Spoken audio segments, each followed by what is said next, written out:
Good morning बच्चों। कल हमने चैप्टर फर्स्ट के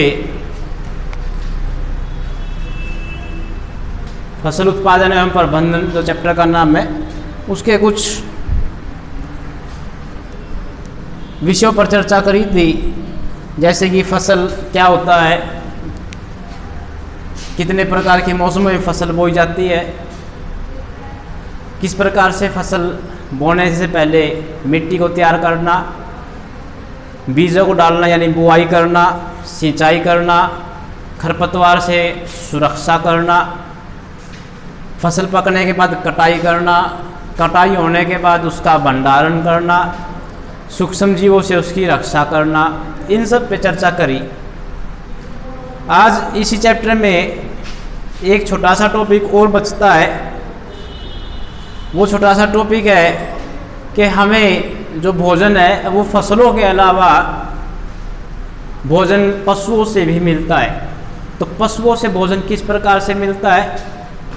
पशुओं से भोजन आप लोग देखते हैं कि आप जो दूध पीते हैं वो आपको पशुओं से मिलता है। गाय, भैंस, बकरी आदि का दूध पीने में इस्तेमाल होता है, वो ये सभी पशु हैं। पशुओं से हमें ये भोजन के रूप में दूध मिलता है, जो कि एक संपूर्ण आहार कहा जाता है। अपने आप में इसमें सभी पोषक तत्व मौजूद होते हैं। इसी तरीके से हमें पशुओं से और भी कई चीज़ें प्राप्त होती है, पशु या पक्षियों से। जैसे मुर्गे से हमें मांस की पूर्ति होती है, और भी कई पशुओं का मांस खाया जाता है।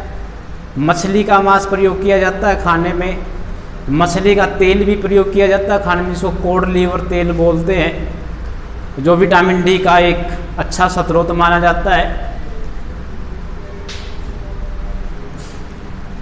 तो फसलों के अलावा हमें भोजन जो है पशुओं से या पक्षियों से भी हम अपने भोजन को प्राप्त करते हैं। जगह के हिसाब से जिस वातावरण में कोई व्यक्ति रहता है या कोई प्राणी रहता है वो उसी के अनुसार अपना भोजन ग्रहण करता है।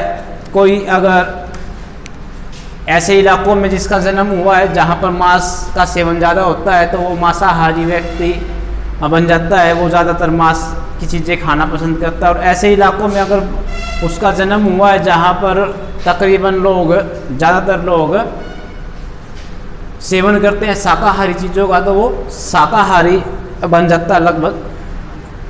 मुर्गों से हमें अंडे भी मिलते हैं। अंडे खाने में बड़े प्रयोग किए जाते हैं, खास तौर पर सर्दियों के मौसम में अंडे ज़्यादा खाए जाते हैं। तो इस प्रकार से हम देख सकते हैं पशुओं से हमें दूध, तेल, मांस, अंडे के रूप में भोजन प्राप्त होता है। तो ये टॉपिक था। इसमें हमारे पास आज फसल उत्पादन प्रबंधन में जंतुओं से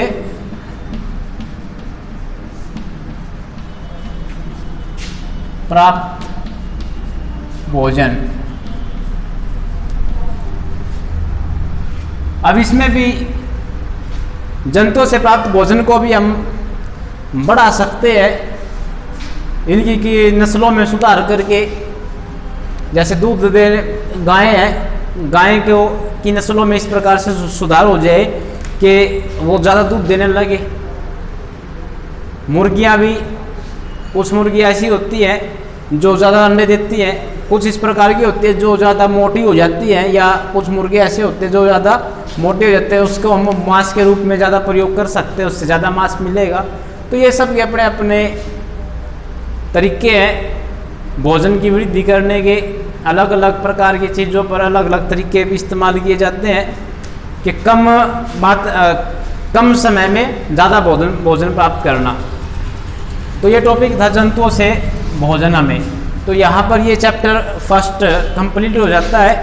चैप्टर फर्स्ट के जो क्वेश्चन आंसर है वो पहले ही आप लोगों को करवाए जा चुके हैं, तो उनको अपनी नोटबुक में लिख लें। साथ में इस चैप्टर को अपनी किताब से पढ़े, एक बार ज़रूर रीड करें, और इस वीडियो के साथ साथ अपने चैप्टर से भी इसको, अपनी किताब से भी इसको पढ़ें।